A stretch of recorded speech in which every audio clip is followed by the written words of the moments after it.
샬롬. 주 안에서 오늘도 평안이 넘치십시오. 새벽에 새벽 기도 나오는데 아주 날이 매섭게 춥습니다. 여러분들에게 좋은 건강을 주시기를 축복합니다. 오늘 함께할 말씀은 마태복음 14장 22절에서 36절 말씀입니다. 이 말씀 속에서 하나님이 저와 여러분에게 필요한 영적인 양식을 주시기를 바랍니다. 가끔 아이들이 노는 놀이터를 지나올 때가 있습니다. 그럴 때 비슷한 또래 아이들이 막 뒤섞여서 놉니다. 많은 아이들이 놉니다. 그리고 어김없이 그 놀이터 주변 벤치에는 엄마들이 앉아 있습니다. 아이들 데리고 온 거죠. 아이들은 놀이터에 놀게 하고 엄마들은 앉아서 한가로이 휴대폰을 보거나 신문을 보거나 잡지를 보거나 또 엄마들끼리 서로 이렇게 담화를 나누거나 그렇습니다. 그러다가 아이들 가운데 어떤 아이가 문제가 생겨서 엥 하고 울잖아요. 그런데 그 많은 아이들 가운데서 그 우는 아이의 엄마가 정확하고 민감하게 반응합니다. 그리고는 얼른 쫓아가서 아이를 케어하는 모습을 봅니다. 신기하죠? 그 비슷한 또래의 아이들이 그렇게 뒤섞여서 노는데 어떻게 엄마는 자기 아이의 울음소리를 그렇게 정확하게 알고 반응할까? 이 장면을 떠올리면서 하나님과 우리와의 관계를 생각해 봐요. 하나님은 우리 아버지고 우리는 하나님의 자녀예요. 하나님은 우리의 형편과 사정을 너무나 잘 아시죠. 언제나 하나님의 마음은 우리에게 고정이 되어 있습니다. 우리가 무슨 일을 만나고 또 어떤 어려움이 있을 때 하나님은 일치의 오차도 없이 그렇게 반응해 주시는 하나님이신 것을 여러분들이 믿으셔야 될 것입니다. 엄마들이 자기 아이의 울음소리에 민감하게 반응할 수 있는 것은 휴대폰을 보든 잡담을 하든 잡지를 보고 있든 그 아이의 엄마는 놀이터에서 자유롭게 놀고 있는 그 아이에게 고정되어 있었기 때문입니다. 우리 하나님도 마치 그러시다. 오늘도 무슨 일을 만나든 하나님으로 인하여 안심하시기를 바랍니다. 민감하게 정확한 타이밍에 하나님은 우리를 도우실 것입니다. 자, 오늘 본문 말씀을 보면서 우리 같은 관점에서 이 본문 말씀을 좀 주목해 볼 필요가 있습니다. 베세다 광야에서 오병이어의 기적을 통해서 장정만 5천 명이 먹고 12광주리가 남았어요. 아주 대단한 순간입니다. 사람들이 떠나기 싫었을 것입니다. 그보다 더한 기적도 기대했을 것입니다. 이런 상황을 우리 주님이 아시고요. 제자들을 따로 배 타고 건너편으로 보내십니다. 서둘러서 재촉하신다. 오늘 말씀하고 있습니다. 그 다음에 군중들을 예수님께서 보내십니다. 집으로. 그리고 예수님은 따로 산으로 기도하러 가십니다. 왜 그러셨을까?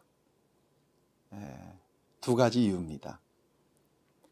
하나는 요한복음 6장 14절 15절에 의하면 기적을 체험한 사람들이 예수님을 옹위해서 이분이 약속하신 선지자로구나 그러고 예수님을 임금 삼으려고 하는 시도가 있었다고 증거합니다. 세상 임금 되시기 위해서 오신 예수님이 아니시잖아요. 예수님은 이 땅에 메시아로 오셨고 죄로 인하여 멸망당한 인생을 인류를 구원하기 위하여 이 땅에 오셨거든요. 그런데 세상 임금 삼으려고 하는 움직임이 있어요. 이건 예수님이 원치 않는 일입니다. 또 하나는 우리 예수님은 참 하나님이셨지만 기도하는 시간을 중요하게 여기셨습니다. 가르치시고 천국 복음을 전파하시고 고치시는 사역에 얼마나 분주하셨고 얼마나 피곤하셨을까요? 그런데 우리 예수님은 따로 하나님과 만나서 기도하는 시간을 중요하게 여기셨어요. 그 시간은 능력을 받는 시간이고 그 시간은 예수님의 영혼이 쉬는 시간이었을 거라고 생각합니다. 그래서 군중들을 보내고 따로 제자들은 건너편으로 보내시고 예수님은 기도하러 올라가셨던 거예요. 자, 상황을 보면 군중들은 돌아갔어요. 제자들은 배 타고 가고 있어요. 예수님은 산으로 올라가셨어요. 제자들이 배를 타고 수리를 떠나서 노를 저어서 가다가 풍랑이 일어납니다. 오늘 본문에 보니까 24절에 보니까 육지에서 수리나 떠나서 바람이 거스름으로 물결로 말미암아 고난을 당하더라. 여러분 이 상황을 한번 그려보세요. 갈릴리 바다가 지형적으로 풍랑이 자주 일어나는 곳이라고 그래요. 풍랑이 한번 일어나면 이 제자들이 탄 배 정도는 뭐 쉽게 침몰시킬 수 있을 만큼 그렇게 강한 풍랑도 일어난다고 그럽니다. 여기에서 제자들이 어부 출신도 있지만 풍랑 때문에 정신이 없는 거예요. 죽을 것 같은 거예요. 위험한 상황 속에서 누군가가 바람과 물결이 있는 풍랑이 있는 그 호수를 걸어오고 있습니다. 물 위를 걸어오고 계십니다. 다가오고 있습니다. 여러분 제자들이 바라봤을 때 유령으로 보여요. 2중 3중으로 제자들은 지금 공포의 도가니가 된 겁니다. 바람과 풍랑 때문에 고통스럽고 유령까지 다가오니 그러자 음성이 들립니다. 27절 말씀. 예수께서 즉시 이르시되 안심하라 나니 두려워하지 말라. 예수님이셨다는 거예요. 안심하라 나니 두려워하지 말라. 제자들이 예수님 목소리 몰랐겠어요? 그러자 베드로가 말씀합니다. 주여 만일 주시거든 나를 명하사 물 위로 오라 하소서. 오라. 그러자 베드로가 물 위를 껐습니다.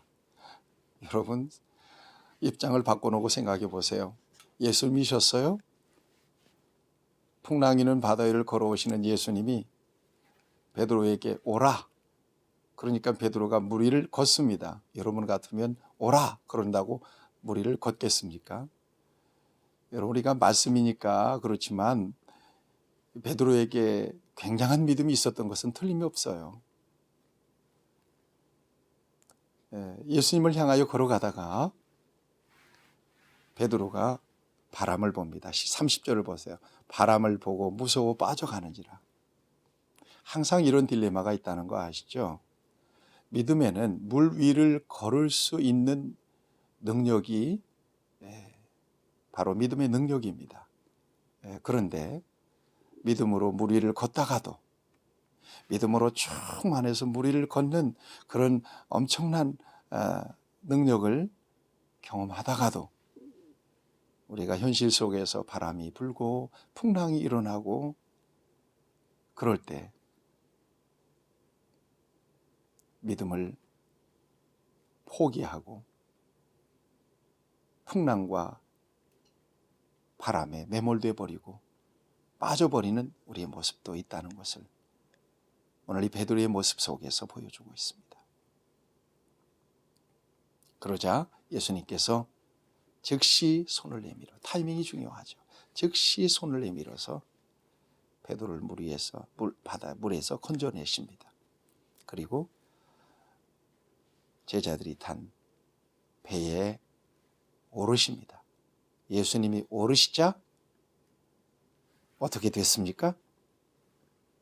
배에 함께 오르심에 32절에 바람이 그치는지라. 바람이 잔잔하게 그쳤습니다. 사랑하는 여러분, 왜 예수님께서 기도하시던 예수님께서 풍랑이는 바다를 그렇게 급히 걸어오셨어요? 바람과 물결로 인하여 고난당하는 제자들을 구원하시기 위해서 그렇게 걸어오신 거예요.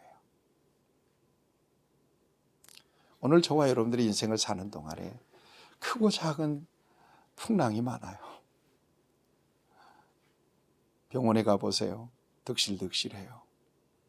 요즘 같으면 코로나 상황 속에서 얼마나 많은 사람들이 큰 풍랑을 느끼고 그 속에서 두려움과 고난 속에서 시련 속에서 또 걱정 속에서 염려하며 혹은 우울해하며 고통을 겪고 있는지 모릅니다. 어떤 풍랑이 됐든 주님은 저와 여러분들이 겪고 있는 풍랑을 아십니다. 저와 여러분들이 겪고 있는 어려움을 아십니다. 그리고 다가오십니다. 우리를 건져내시기 위하여, 우리를 구원해 주시기 위하여, 우리를 도와주시기 위하여. 그리고 말씀하십니다. 안심하라. 나니 두려워하지 말아라. 저와 여러분들의 모든 풍랑의 상황 속에서 이 같은 주님의 음성이 들리기를 바랍니다. 안심하라. 나니 두려워하지 말아라. 인생의 풍랑은 내가 잠잠케 할 수는 없어요. 내가 극복하기는 불가능해요. 예수님의 제자들 가운데 적어도 4명은 어부 출신 아니에요. 그래도 그 거친 풍랑은 어떻게 방어할 수가 없었어요. 인생의 풍랑이라는 게 그렇습니다. 인간이 강한 것 같지만 그렇게 연약한 존재일 수가 없어요. 주님이 풍랑이는 그래서 인생의 풍랑으로 인하여 좌초의 위기 속에 있는 내 인생의 배에 오르셔야 비로소 풍랑은 잔잔해지는 것입니다. 어떤 상황 속에서라도 나 자신도 의지해도 안 돼요. 그 누군가 인생을 의지해도 안 돼요. 도울 힘이 없어요. 주님을 의지하셔야 돼요. 주님을 바라보셔야 돼요. 안심하라 나니 두려워하지 말라는 주의 음성을 들어야 돼요. 그리고 내 인생의 배에 주님이 올라오셔야 돼요. 그래야 내 인생의 배는 유유하게 안전한 항해를 계속할 수 있습니다. 사랑하는 여러분, 어려움 속에 있는 여러분들을 구원하시기 위해서 다가오시는 우리 주님을 바라보시며 안심하라 나니 두려워하지 마라. 주께서 들려주시는 불안에 떨고 있는 두려움에 떨고 있는 여러분들에게 들려주시는 주의 음성이 이렇게 들리기를 바랍니다. 그리고 여러분들의 인생의 배에 주님이 오르셔서 여러분들의 인생의 모든 풍랑이 잠잠해지기를 바랍니다. 오늘도 그 같은 은혜로 우리를 인도해 주실 줄로 믿습니다. 기도하십시다. 하나님 아버지, 왜 이렇게 내 인생에는 이런 풍랑과 파고가 많습니까? 때때로 힘들고 낙심이 되고 두려울 때가 많습니다. 그렇지만 일치의 오차도 없이 나를 도와주시기 위하여, 구원해 주시기 위하여 다가오시는, 풍랑 위를 걸어 다가오시는 주님의 모습을 보게 하시고 안심하라 나니 두려워하지 말아라 말씀하시는 주의 음성이 들리게 하여 주시고 마침내 주님이 배에 오르심으로 인생의 모든 풍랑과 바람이 잠잠해지는 그 놀라운 은총을 오늘 우리가 누리게 하여 주시옵소서. 예수님의 이름으로 기도하옵나이다. 아멘. 오늘도 평안한 삶을 누리시기를 축복합니다.